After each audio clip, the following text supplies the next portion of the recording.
હગા મારી નાખ્યા હોય સત્તા માટે, ખાસ યુવાનો ખાસ સાંભળજો આ વાત, હગા ભાઈઓને ત્રણને મારી નાખ્યા હોય સત્તા માટે, મા બાપને જેલમાં પૂર્યા અને મરવા ટાણે એનો બાપ બોલ્યો, ઈ તમને કહું, નામ આપો હમણાં બાપ દીકરા બે, મરવા ટાણે એનો બાપ બોલ્યો કે એક ઘૂંટડો પાણી પીવરાવી દે, હું મરું છું, મારા છેલ્લા શ્વાસ છે દીકરા, હું તારો હગો બાપ છું, ઔરંગઝેબ મને એક ઘૂંટડો પાણી પા, હું શાહજહાં તને કરગરું છું. ત્યારે કીધું ये बुढ़े को कोई पानी नहीं देगा, कोई नहीं देगा. અને છેલ્લા શ્વાસ લ્યાને ખબર પડી કે હવે મને નહીં પાણી પીવડાવે, શક્કર આવીને પડી ગયો એનો બાપ શાહજહાં. ત્યારે ઔરંગઝેબ ને મરતા મરતા એટલું કીધું કે ઔરંગઝેબ અહીં બેઠેલાને કહું છું, દુનિયાના જે ધર્મના હોય ને બધાને કહું છું, નક્કી દુનિયાને કરવાનું, હું તો સનાતન ધર્મના સાહિત્યકાર તરીકે ખાલી વાત મૂકતો જાઉં છું. અહીંયા ન્યાય તો આખી દુનિયા કરે, અમે અમારો ન્યાય હાથે કરી લઈએ એવા અમે એટલા નાના નથી, પણ ખાલી વાત મૂકું છું. શાહજહાં બોલ્યો કે બેટા ઔરંગઝેબ, તારા કરતા તો સનાતન હિન્દુ ધર્મ વાળા હારા મર્યા પછી મા બાપ ને પીપળે પાણી રેડવા જાય છે, તું જીવતાને નથી પાતો. આ ઓથેન્ટિક વાત કરું છું. અને કોઈને આનાથી તકલીફ હોય તો પેલા શાહજહાં ને પકડો, એને કીધું ઈ હું કહું છું. ઓથેન્ટિક વાત છે, મેં એટલે કીધું કોર્ટમાં જવું હોય તો શૂટ ગમે ત્યારે ગમે કોઈને. શાહજહાંએ કીધું કે તારા કરતા સનાતન હિન્દુ ધર્મ વાળા હારા ઔરંગઝેબ મર્યા પછી પીપળે પાણી રેડવા જાય છે, તું જીવતાને નથી પીવરાવતો. તો મારે કેવું છે, એને ત્રણ હગા ભાઈને માર નાખ્યા સત્તા હાટું, હગા મા બાપને જેલમાં પૂરીને પાણી વન્યાને માર્યા. એના નામના નગર ને રોડ ને હોય કે એક બાપના વચન ખાતર કહી દે 14 વર્ષ અમારે ગાદી નો જોઈ વનવા. બીજો કે મારો ભાઈ હોય તો હું એના ભેળો. ત્રીજો કે સાખડીઓને ગાદીએ બેહારું, બાકી મારે નો ખપે. ચોથો કે ઈ બાજુ લમણો નો વાળું, ફૂટબોલના દડાની જેમ અયોધ્યાની ગાદી રજળી પડે. આના નામના રોડ ને રસ્તા ગામ હોય કે ઔરંગઝેબના નામના, નક્કી દુનિયાને કરવાનું છે. હું તો સાચી વાત જગતના ચોકમાં મૂકવા આવ્યો. શું વાત છે સાહેબ, આખે આખા ભરી દે આપણને કે આ પરંપરામાં હું આવું છું, મારાથી નબળે ઠેકાણે બેહાય નહીં, મારાથી જેવું તેવું કામ થાય નહીં, અને હું ઉભો હું નક્કી કરી લઉં કે આ કરવું છે, એમાં કોઈ દુનિયામાં મને પાછો ન પછાડી શકે, એ પણ ભરોહો આવી જાય. માતાઓ બહેનો અહીં બેઠા કહું, બે હારી આવી વાર્તાઓ અને બે આપણા ગીતો સંભળાવજો બાળકોને. અનુપમા ઓછી જોવાય તો વાંધો નહીં, જરાય દુખી નથી. અમુક તો ખાવા નથી દેતા, રાતે વાળું ધણી નહીં કે અનુપમા ચાલે છે, ઘડીક સાનું મુના બેહો. પણ આ અનુપમો બસારો બેવડો વળી ગયો, એનું હું વધારે બોલાય જાય માફ કરજો, પણ મને અમુક રેવાય નહીં એટલે કહી દઉં. સિરિયલ નું નામ હોય પવિત્ર રિશ્તા, અને કોના રૂમ માંથી કોણ નીકળે એ નક્કી જ નહીં. હાવ અરર તમે હૂડ કાઢ્યો, અમે ક્યાં જાઓ? અને ઈ પાછા બહાર આવીને કહેતા હમ ભારત કા ઉદ્ધાર કરને વાલા પેદા કરેંગે. ઘરનો ઉદ્ધાર કરી તો ભારતનો ઉદ્ધાર જ છે, એમ ઉદ્ધાર ન થાય. મન હર મુખે માનની અને ગુણિયલ હોય ગંભીર, ઈણ કુખા નર નીપજે વો તો વંકડ મૂછા વીર. હારી ધરતી વગર હારા છોડવા ન થાય. અહીંયા જલારામને લઈ આવવા હોય, અહીંયા ઓધવરામને લઈ આવવા હોય, દેવાજ બોદરને લઈ આવવો હોય, પ્રતાપ શિવાજીને લઈ આવવો હોય, મહાત્મા ઈશ્વરદાસને લઈ આવવો હોય ને, તો ઈ જનેતાઓને લઈ આવવી પડશે, ઈ જનેતાઓને તૈયારી કરવી પડશે. એમનેમ નથી થતું. એક પ્લેન ઉતારવું હોય ને હારું, તો એરપોર્ટ બનાવવા 5-7 વર્ષ વયા જાય છે. 700 માણસ સામે એવું જમ્બો જેટ ઉતારવું હોય તો 5-7 વર્ષ વયા જાય, ત્યારે એરપોર્ટ બને. તો આ મહાપુરુષોને ઉતાર્યા ઈ જનેતાએ કેટલી તૈયારી કરી છે, કોકની કલ્પના તો કરો. એમને નથી થતું. એ આપણા ગીતો છે, એ આપણી પરંપરા છે, એ આપણી વાતો છે. અને એ વાતો જ્યારે શિવાજી મહારાજ, શિવાજીના આપણે ખૂબ હાલરડા ગાઈ છીએ, આપણે એને બહુ ગાયો. એની ખબર સંભાજી રાજે થોડીક વાત હવે નીકળી છે એટલે કહી દઉં હું. સંભાજી રાજે જે શિવાજીનો દીકરો, એને કેટલા યુદ્ધો કર્યા છે. મેં કીધું રાણા અમરસિંહ ની આપણને નથી ખબર, મહારાણા પ્રતાપના દીકરા અમરસિંહ એટલા મોટા યુદ્ધો કરેલા, કેટલા. અને એક વાત કહી દઉં, જેટલા યોદ્ધાઓ લડ્યા એમાં ચારણ આગળ મરેલા છે. એના પુરાવા અમારી પાસે કેટલાય છે. મેવાડના રાણા રાજસિંહ ની આખી વાત મેં કરેલી છે. નરુજી 22 ચારણોના પાળિયા ત્યાં ઉભા છે. આખું મેવાડ ખાલી કરું, ઉદયપુર ખાલી કરેલું ઔરંગઝેબની સેના આવી ત્યારે. ગોરીલા યુદ્ધ કરવા માટે ખેડૂ બેડું બધા પોતાની વાડીઓ છે, એમાં મોલ હળગાવી દી. આખી વાત બહુ લાંબી થાય એટલે હું અત્યારે અમે સમજી ગયા સંક્ષિપ્તમાં કહેવાય બધું. નહીતર એક વાર્તા માંડું એટલે 1 કલાક તમને ભૂલવી દઉં તમે ક્યાં બેઠા છો. એ પણ તૈયારી છે, પણ એ ક્યારેક સ્પેશિયલ રાખીએ તો થાય. આવા પ્રોગ્રામ અમારે થોડુંક બધાયનું આવી જવું જોઈએ એમાં, કારણ કે એ જરૂરી છે યુગ પ્રમાણે. 2020 નો યુગ જ છે. બાકી ઈ કરી દઈએ તમને અમે અહીંયા ઉતારી દઈએ યુદ્ધમાં, તમને એમ થાય કે અમારી હાજરી છે. પણ રાણા રાજસિંહ જયારે નીકળ્યા અને એને કીધું ચારણ કવિરાજ આ મોહનજી એટલે કૃષ્ણ ભગવાનનું મંદિર, એની પૂજા એનું બધું રાખવાનું, એનું ધ્યાન રાખવાનું, એનું ચારણે કીધું નરુજી હું બેઠો છું. 22 ચારણને લઈને બેહી ગયો કે અહીં બેઠા બેઠા સુરવીરોની વાતો કરી હોય તો ઉદયપુર હું નહીં છોડું. આખું ઉદયપુર ખાલી થયું. 22 ચારણો રે ઉભા રહ્યા, યુદ્ધનો સામનો પેલો કર્યો. 22 કપાઈ ગયા. હજી પાળિયા ઉદયપુર જાવ તો જોજો કોઈ દી નરુજી અને 22 ચારણના પાળિયા છે. આવી તો કેટલી વાતો છે. આ કચ્છની ધરતીનો કાનપરનો કાનો ચારણ જેને રાત દેહળનું કરજ ભર્યું હતું. મારે આમ જાય તો વાતો બધી જાજી છે. 1 કરોડ રૂપિયા એ વખતે કરજ ભરી દીધું. અંગ્રેજ અધિકારી કચ્છની ભુજની ગાદી જપ્ત કરે એમ હતા. આ વાત છે. અંગ્રેજ એક એવો અધિકારી આવેલો લઈ લેવું હતું, કારણ કે કરજ એવું ચડાવી દીધું. કાના ચારણે કીધું હું ભરી દઉં છું. દુહો સાક્ષી પૂરે છે કાને કોરી કરોડ, રાને દીધી રોકડી, જીણ ચારણની જોડ, હુઈને દૂજી હિદ મેં. કેટલી વાતો છે તમને યાદ. આમ આમ પણ સંભાજી રાજેની તમને વાત કરતો હતો. એની યારે કવિ કલશ હતા અને બે એટલા યુદ્ધો કર્યા. ટૂંકમાં વાત કરું તો લડતા લડતા છેલ્લે પકડાઈ ગયા. દગો થયો. જે મહાન માણસ, સારો માણસ જયારે માર ખાય ને ગમે ત્યાં, ધંધામાં હોય તો ભલે, યુદ્ધમાં માર ગમે એ રીતે ખાય, એમાં પોતાનો કોઈ ખૂટલ નીકળ્યો હોય તો જ થાય, નકર કોઈ દી એવું બને નહીં. આ નક્કી કરી લેવું તમારે. આટલું એ કાં સમજાતું નથી, અહીંયા અમીરસ કોઈ પાતું નથી, છતાંય ઉપાસો મૂર્ખ આશા ધરી, અહીં સ્વાર્થ વીણ કોઈ ઝેર પણ પાતું નથી. એટલે દગો થયો. વાહ વાહ, એની મોજ તો જો, એને હાવ જો કેવી મજા આવે. કાંઈ લેવા દેવા નથી હો હાવ. પણ આટલું તો સારું, આવા ડાયરામાં આવે તેને ખબર પડે કે અહીં લાકડીઓ ઉપાડવાનો ડાયરો છે. હા હા, એવી મોજ આવે. હવે ઈ બાજુ ધ્યાન ન દેતો કે ઈ આપણો પ્રોગ્રામ પૂરો કરાવશે. એને લેવાય ન આવતા, રમવા દેજો. છોકરા એવાયા થાય ધીરે ધીરે. આ સારું છે. નકર અટાણે છોકરાને હું હીખાડે એ નક્કી નથી. માતા બહેનોને કહી દઉં છોકરાને પંપાળતા નહીં, બહુ થોડુંક લીમડે સડાવજો ને પછી ધક્કો મારજો. માપે બહુ ઊંચું નહીં પડે. કોળિયું સોલાય, ગોઠણ સોલાય, આવું બધું કર્યા કરજો. વંડિયું ઠેકાડજો, મજબૂત ને ખડતલ બને. જમાનો બહુ ભયંકર આવી રહ્યો છે આગળ. અમુક બેનું તો સોફા ઉપર બેઠો હોય, પોચા સોફા ઉપર બાળક બેઠો હોય, ન્યા પડે તો આખું ઘર ભેગું થઈ જાય. માલું દકુલિયું ક્યાં લાગ્યું? હવે અહીંયા થોડું લાગે. અહીં પૂછો જે બેઠેલા ને જેના બાપા ઉભા મોરના ધોકા મેર્યા હોય ને કોઈ દી કોઈની માર ખાઈ ન આવે. લખવું હોય ત્યાં લખી લેજો. हम अपने जान के दुश्मन को भी अपनी जान कहते हैं, मोहब्बत की इसी मिट्टी को हिंदुस्तान कहते हैं. ઈ વાત છે. એટલે મજબૂત બને છોકરા. હાવ પંપાળીને પોચા નહીં કરી દેવાના. સૂટા પબેડા મારીને અમને વડલા ઉપરથી ને આંબલી ઉપરથી અમારા બાપાએ પછાડેલા છે. બોલો. અને પડીને ભાગી જવાનું. મને દીપડે સૂચ્યો તો મારા પાલુભાઈ મારા બાપુ વાત ન થાય. આ હકીકતો ઘરનો ડાયરો. એટલે દિનેશભાઈ હું આવી ગઈ વાત મેદાનભાઈ. હવે દીપડા વીખી નાખ્યો મને. અને અહીંયા હજી દાગ છે અને લોહીના ભભૂકાત. પછી વાત વચ્ચે આવી લે ગઈ તો સત્ય વાત કરું છું. બીજો એક ગોવાળીઓ હતો એને મોકલ્યો. 14 વર્ષનો હતો હું ત્યારે. મારા જેવડો છોકરો એને ઘેરે મોકલ્યો. એટલે ઈ ઘાસલેટ લઈ આવ્યો અને રૂ ને પાટો. અને ઘેરે શું કીધું? ભેહીને વરાંખી. આ બાજુ શું કેતા હોય ખબર નહીં. અમારે એક ભેહ બીજી ભેહને શીંગડું મારી ચીરી નાખે, લોહી કાઢે ને વરાંખી કીએ. કે ભેહને વરાંખી તો કેરોસીન લાવો. ઘેરેથી લઈ આવ્યા ને પછી મેં પાટા વાળી દીધા. પછી કાયમ ઘરને પસવાડે તાકું ઘી કડકડ ઘરમાં કરી અને મારા માને એમ કહું મને મૂઢિયું ગુમડ થયું છે. એટલે દવા બવા લીધી જ નહોતી. તો હવે ખબર નહીં આ ટીટીનેસ ના ઇન્જેક્શન લેવા પડે. અમને બીક લાગે. હવે કેટલાક ધનુરના ક્યાંથી આવ્યા. દીપડે સુધી નહીં દવાઈ નથી લીધી. બોલો. કુવાડિયું લાગી જતી. હવે ઘીના પોતા મૂકી માથ પાટો વાળ દેવાનો.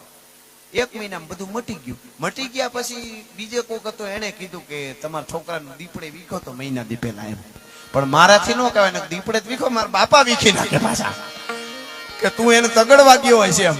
અને વાહેથી હોય તો જ તને સૂચો હોય એમ. ઈ બહબાટી ની જે મજા છે એ વહી ગઈ છે હાવ. અને ઈ બધું નથી એટલે જ આ વૃદ્ધાશ્રમમાં મૂકવા જાય. બાપનો અનુભવ જ ન હોય એટલે બાપનો પ્રેમ ક્યાંથી હોય? ઓલો તો બાપના પ્રકારનો જ બાપ. ખબર પડી જાય. પણ કેવાનો અર્થ મારો એ મજબૂતાઈ જે છે. રાજા મહારાજાઓ જંગલમાં ઋષિ મુનિઓ પાસે બાળકોને મૂકી આવતા મજબૂત બને એટલા માટે. તમારા દીકરા દીકરીઓને એક વળી દાખલો આવ્યો એટલે લઈ લઉં. આ દાખલા જીવનમાં હશે ઉતારવા જેવા એટલે હું વચ્ચે દેતો જાઉં છું. ટૂંકમાં જલ્દી વાત કરી દઉં. અમારે ખજૂરીનો નેહ છે તુલસી ચાંપા, વાત સાંભળવા જેવી છે. ત્યાં એક હરણી હતી, એનું નામ રાધા પડેલું. ભગવાન મામા આયર ને છે બધા, બહુ મહેમાન ગતિ જબરી એની એ નેહડામાં. એને હરણીનું બચલું નાનું હતું ને, આ વાતે બેનોને અને આમ તો બધાય ને જીવનમાં ઉતારવા જેવી. તમારા બાળકોને ક્યાં જવા દેવા જોઈએ, આ રિયલ વાત, પ્રકૃતિ કેવું શીખવાડે આપણને. એ બચલું નાનું હતું, એની માને દીપડે માર નાખી. એ હરણીનું બચ્ચું હતું, એ બચલું રહી ગયું, માને દીપડે માર નાખી. એટલે બચલું માલધારીને ખબર પડી કે આ બચ્ચાનું દૂધ વગર મરી જાય. માલધારી ઘરે લઈ આવી અને ગાયનું દૂધ પીવડાવીને મોટું કર્યું. એ હરણી હતી એટલે રાધા મોટી થઈ, નામ રાધા રાખ્યું. પછી હરણાના ટોળામાં જંગલમાં વહી જાય, પછી વહી આવે, પણ મૂળ પાળેલી એટલે હાંજે ઘેરે વહી આવે ટોળામાં આટોમાં. અને એ પછી એને બચ્ચાને જન્મ આપ્યો. આ રિયલ વાત કરું છું. મને આમ વિચાર થઈ ગયો કે તમે મેં નજરે જોયેલી વાત તમને કરું છું. 2 વર્ષ પહેલા એ હરણીને પાછી દીપડે માર નાખી રાધા હતી એને. પણ આ વાત મને જીવનમાં ઉતારવા જેવી ગમી એટલે હું પ્રોગ્રામમાં કરું છું. એને બચલાનો જન્મ, એને બચલાને જન્મ આપ્યો નહીં. બચલું મોટું થાય ને જ્યાં સુધી દૂધ પીતું હતું નહીં રાધાને, ત્યાં સુધી એના ભેગું રહેવા દીધું. માલધારીની ઝોકમાં ઝૂંપડામાં રીએ, દૂધ પીવડાવે. દૂધ પીવાનું બંધ થયું, સારો સરવા માંડ્યો. ડોટું મારી મારીને જંગલમાં જે હરણાના ટોળા રહેતા હતા ને પ્રકૃતિને ખોળે, ત્યાં ધરાર મૂકી આવે. અને ઓલું હાંજ પડે એટલે બચલું એની મા પાસે આવે તો વાહેથી ડોટ મારે, જાણે માં જ નથી એવું મારે, એમ કે પછાડે મારી મારી. નો આવતું, ડોટું મારી મારીને એના ટોળામાં હેળવી દીધું કે અહીંયા તારો. એક હરણીને ખબર પડે કે આપણી પ્રકૃતિને આપણું જીવન જંગલમાં રહેવાનું છે, મારા બાળકોને પરાધીન નેહડામાં મોટા ન થવા દેવાય. હરણીને ખબર છે કે બાળકને ક્યાં મૂકવા. આજે અમુક બાયુને બેનુને ખબર નથી એટલે હરણીના દાખલા દેવા પડે છે. કેવડી મોટી વાત તમે વિચાર કરો. હરણી, આ રિયલ વાત કરું છું. મારી પાસે ફોટા ને વિડિયા છે એ હરણીના, કોઈકને જોવો હોય તો મારા મોબાઈલમાં પડ્યા છે. ડોટું મારીને મૂકી આવી. એને ખબર છે કે આપણું જીવન સાચું આ છે, આપણી સંસ્કૃતિ આ છે, કૂદકા મારવા, જંગલમાં રહેવું, કોઈને હાથમાં ન આવવું, આપણે અહીં માલધારી ભેગું ન રહેવાય. એ હરણીને ખબર છે, અમુક બેનું ખબર નથી દીકરીને દીકરાને ક્યાં મોકલવા, એટલે આ દાખલા દેવા પડે છે. એમ એટલે એ સંભાજી રાજે અને કવિ કળશ. અને ટૂંકમાં વાત કરું તો દગો થયો, બે પકડાણા. ઔરંગઝેબ એટલો હરખમાં હતો. આ જેના માટે હું તમે મળ્યા છે, ઈ સનાતનની સંપત્તિ ન કહેવાય, પણ ત્યારે સમજાય એટલે શબ્દ વાપરું છું. સનાતન ધર્મરૂપી સંપત્તિ આપણને ક્યારે મળી છે એના માટેની આ વાત છે. એ બે પકડાઈ ગયા. ઔરંગઝેબ રાજીના રેડ થઈ ગયો. આજ બે મને જોઈને કેવા ધ્રુજે છે એ મારે જોવું. કારણ કે ઔરંગઝેબ જે દંડ આપતો ને એ કોઈ ન આપી શકે. ઔરંગઝેબ એટલો ભયંકર દંડ આપતો, એ જેને દંડ કરે ને એનું મૃત્યુ એટલું ખરાબ આપે કે એની ખબર હોય ઔરંગઝેબને ભાળે એટલે ગમે એ ધ્રુજવા મળે. औरंगजेब तंबू तानी बैठेलो, कीधु जल्दी मेरे पास ले आओ, वो कैसे कांपता है मुझे देखना है. शिवाजी का बच्चा, सईबाई का ये बच्चा, जीजीबाई का पोता कैसे कांपता है मुझे देख के, वो मेरे को देखना है. અને આવ્યો સંભાજી રાજે, હાકડું બાંધી છે, અરે કવિ કળશ છે, બે હાવ જ વહી આવતા હોય, વહી આવે ધીરા ધીરા ધીરા ધીરા. તેને ઔરંગઝેબ જોઈ રહ્યો. ઔરંગઝેબ ને એમ કે મને ભાળીને આ ધ્રુજે ઈ મારે જોવું છે. પણ ઓલા ધ્રુજવાને બદલે આવતા હતા કેમ? બળદેવ બાપુના શબ્દમાં કેવું હોય તો, पंजा नाखतो गावियो सिंह डाला मतो हाल जाल जाटालो आदियो केतो गुगरा गणतो जन आदिया मुगरा दुग आदिया पचीरा माप आदिया केतारा केता गारेना बना बोहरी लटालो मती क्रोध वालो कोप वालो डाले नसा मोट डालो करंटो हुकार डाले मारे बात પછી વઈ જાય એટલે સમય વયો થાય. તું તાર ચાલુ રાખ. વાહ, થોડી કસરત કરજો, પેટ નો વધવા દેતો. બહુ વાંધો નહીં, મારે આવી હિખામણ દેવી પડે બાપોને. પણ મૂળ વાત ઉપર આવો. આવ્યા બે ભાઈ, ધીરા ધીરા ધીરા હાકડું લાગી ગઈ છે, કડા ઠાણા નાના ઠાણા નાના ઠાણા નાના કરતા આવે. औरंगजेब જોઈ રહ્યો કે ये मुझे देख के डरते क्यों नहीं है. नजीक આવ્યા હો બેન. આમ હામી આંખ નોંધી, મોર को ध्यान लगो घन घोर से दौर से ध्यान लगो नटकी जब दीपक ध्यान पतंग लगो पनहारी को. આંખમાં આંખ નાખી ભાઈઓ औरंगजेब ने હામી. अरे औरंगजेब એના બધા હતા પાગિયા, એને મીડો કેવા. उसको बताओ, उसको कहो, उसको बताइए मैं औरंगजेब हूँ. तो आपने उसको पता है तो मुझसे डरते क्यों नहीं है, वो कांपते क्यों नहीं है? क्योंकि वो शिवाजी का बच्चा है, वो कांपेगा नहीं. हाँ हाँ हाँ हाँ, वो शिवाजी का बच्चा है, वो कांपेगा नहीं.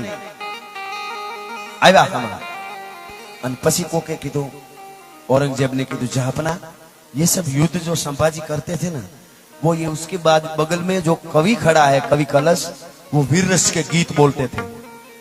हाई कटंत भाई बॉम बॉम हाई पैन पलिंटो पाई कटंत कर लेरो कर हो सब सैन समैंटो कर कटंत सिर लेरो શિર હુતાંતન હોય તૂટો શિર તુતાંત ધર લઈ રહ્યો ધર હું સન્મુખ હોય ફટ્યો ધર ફટાંત ફટાંત કવિ ચંદ કહે પછી રોમ રોમ લગ ગए लरन सुर सुर नाद जाई जाई करे धन धन सदन मरण। ये कवि बोलता था इसीलिए वो लड़ता था। वो कवि लड़ता भी था और उसको वीर रस के गीत सुनाते थे छंद सुनाते थे इसीलिए वो लड़ रहा था। ऐसा है कि हाँ तो वो कवि को कहो अब एक दोहा तो बोलो। आया कटार राखियो आया कवि कलश ने आ कटार राखी कटार केवी माखी उठती उठती माथे बैठी હોય ને આવીને બેહે ભૂલમાં માખીના બે કટકા થઈ જાય રૂની પૂણી આમ કરી અને ઈ રૂની પૂણી તમે ઈ કટાર ઉપર આમ મૂકી આડી અને ફૂંક મારો ને રૂની પૂણી આમ ગોથું મારે તો બે કટકા થઈ જાય આવી ધારદાર કટાર આઈ રાખી કવિ કળશને। અને औरंगजेब बोलिए अब बोलिए दोहा बहुत वीर रस के दोहे और छंद बोलते थे ना बोलिए। અને તેથી ધીરે ધીરે આમ સંભાજી રાજે હામુ કવિએ જોયું કવિ હામુ સંભાજી રાજે એ જોયું અને ફરક ફરક ફરક ફરક મુછડિયું બેની થવા માંડી વાયા ફરકે મુછડિયું અને રિયણ જબુ કે દંત જોઈ લ્યો પટોળા વાળિયું આ તો લોબડિયાળીનો ખંત ભાયો। અને કીધું સંભાજી રાજે બોલું કે કવિરાજ બોલીએ। અને તેથી દુહો જે કીધો છે આ હા હા એ આમ હામું જોવા ગયો ને તા તો લોહી કટાર અંદર ઉતરી ગઈ હતી લોહીની આ હેડ ફૂટી લોહીની હેડ ફૂટતા ફૂટતા વિનોદભાઈ પાલુભાઈ અહીંથી લોહીની હેડ ફૂટે અને કવિ કલશે દુહો કીધો કે યાવન રાવણ કી સભા અને બાંધ્યો શંભુ બજરંગ। આ શંભુ એટલે સંભાજી રાજે શિવાજીના દીકરાને તે બાંધ્યો ને એ તો રાવણની સભામાં હનુમાનને બાંધ્યો તો એમ બાંધી રાખ્યો છે ભલા માણસ છૂટો કરજો ખબર પડે। યાવન રાવણ કી સભા અન બાંધ્યો શંભુ બજરંગ તવ તપ તેજ નિહાર કે તખત તજો અવરંગ। એ શિવાજીના દીકરા સંભાજી રાજે તારું તેજ એવું છે કે ઈ જોઈને દીકરો ઔરંગઝેબ સિંહાસન માથેથી ઊભો થઈ જાય છે એનાથી બેહાતું નથી ભલામાં। આટલું કીધું કટાર ઉતરી ગઈ જીભ કાપી નાખી ધડ જુદું કર્યું કવિને મારી નાખ્યો કવિ કલશને ધર્મ માટે જેના માટે હું તમે આજ મળ્યા છે એના માટે હો પોતાના દીકરાના હટાણા માટે નહીં ભરણ પોષણ માટે નહીં ઈ કપાઈ ગયો ને પછી સંભાજી રાજેને પકડ્યો। ટૂંકમાં વાત કરું પછી આલડું ગાય અને પાછું પ્રમાણે આપણે કરીશું। પણ સંભાજી રાજેને કવિ કલશને તો મૃત્યુ દંડ આપી દીધો। સંભાજીને પકડી મારા એટલો માર માર્યો અને એમ કીધું અમારો ધર્મ સ્વીકારી લે એટલે તને તું કે તો અડધો હિન્દુસ્તાનની ગાદી આપી દઉં દિલ્હીની ગાદી આપી દઉં કે તારે જે કરવાનો કાર્યક્રમ હોય શરૂ કર્યું। શિવાજીનો દીકરો છું સનાતન ધર્મનો સંતાન છું મને ફેર ન પડે। અને મિત્રો સત્ય ઘટના તમને કહું છું હાથ ને પગના આંગળીઓના વિહે વિહ નખ એ કાર્ય કાઢ લેવામાં આવ્યા હતા એ કાર્ય સીપિયાથી। કઈ ઘટના છે તમે વિચાર તો કરો। અટાણે આપણે થોડાક આંદોલન માટે બેઠા હોય પોલીસ આવીને બે દંડા મારે તો નો બેહાય ઘેરે રહેવાય। કઈ વાત છે આ ધર્મની તાકાત નખ વિહે વિહ નખ એ કાર્ય કાઢી લીધા સીપિયાથી સંભાજીના। કીધું કે હવે અમારો ધર્મ સ્વીકાર કે કોઈ દી નો બને જે તારે કરવું હોય કર લોહીની શેડું ફૂટે છે। મિત્રો ટૂંકમાં કહું વધારે નથી કેતો કાયમ હવાર પડે અને સંભાજીના બે ધગધગતા હળિયા નાખી બે આંખું પણ ફોડ નાખી અને પછી હવાર પડે અને આંગળીમાં કાપવામાં આવે થોડે થોડે ભાગ્યો જેમ સીભડું કાપતા હોય ગાજર કાપતા હોય એમ છેલ્લે અહીંયા પૂગ્યું કાયમ એક જ વાત કરે અમારો ધર્મ સ્વીકારી લે તારા ધર્મે તારા માટે શું કરી દીધું તારા હાથના કટકા અટાણે ગુમડું થયું કોક લગાડી દે અરે તારું ભૂંડું થાય મારું ગુમડું દુખાડી દીધું। આ તો કાયમ આવીને કટકા આ બિલકુલ રિયલી વાત કરું છું હો ઐતિહાસિક ઓથેન્ટિક વાત કરી રહ્યો છું કોઈ કાલ્પનિક ઘટના નથી। સનાતન ધર્મ માટે આ મહાપુરુષે શું કર્યું ઈ કહું છું। કાયમ કાપે 1 દી 2 દી 5 દી 15 દી। મિત્રો 40 ને 41 દિવસે મૃત્યુ થયું સંભાજીનું ત્યાં સુધી શરીરને કાપતા ગયા પણ સનાતન ધર્મની જય સિવાય બીજું કઈ બોલ્યો નહોતો એ માણસ એને આપણે શું આપી। બસ દલિતથી લઈ દરબાર સુધી વાણિયાથી લઈને ભાણુશાળીથી લઈને ચારણથી લઈને બધા એક થઈ અને ભારતને ફલે ફૂલે એવું બનાવી એના માટે આ બધાએ બલિદાન દીધા છે। બધા એના જ્ઞાતિવાદ ભૂલી અને એક થાય એના માટે 41 દિવસ થયા ત્યારે દેહ છોડી દીધો સંભાજી રાજેએ। સનાતન ધર્મની જય હો મહાદેવ હરની જય હો કરીને ઔરંગઝેબ સિંહાસન માંથી હેઠો ઉતરી સંભાજીના પગની પાસે બેહી એને લાશની પાસે બેહી અને ઔરંગઝેબ બે હાથ કપાળે રાખીને એટલું બોલ્યો તો કે સંભાજી तेरे जैसा मेरे पास एक बेटा हो तो मैं पूरा हिंदुस्तान में राज कर सकता हूं. तू किस मिट्टी से पैदा हुआ हो. तारा जेवो एक દીકરો હોય તો આખા હિન્દુસ્તાન ને કડે કરી લો. કઈ માટીમાંથી તું ઉત્પન્ન થયો છો, પણ મારી પાસે એવો નથી. આવા આવા બલિદાન દેવાના, ઈ ભૂલાય નહીં. પછી એન્જોય કરશું તો આપણને માટી માફ કરી દેશે, નકર માફ નહીં.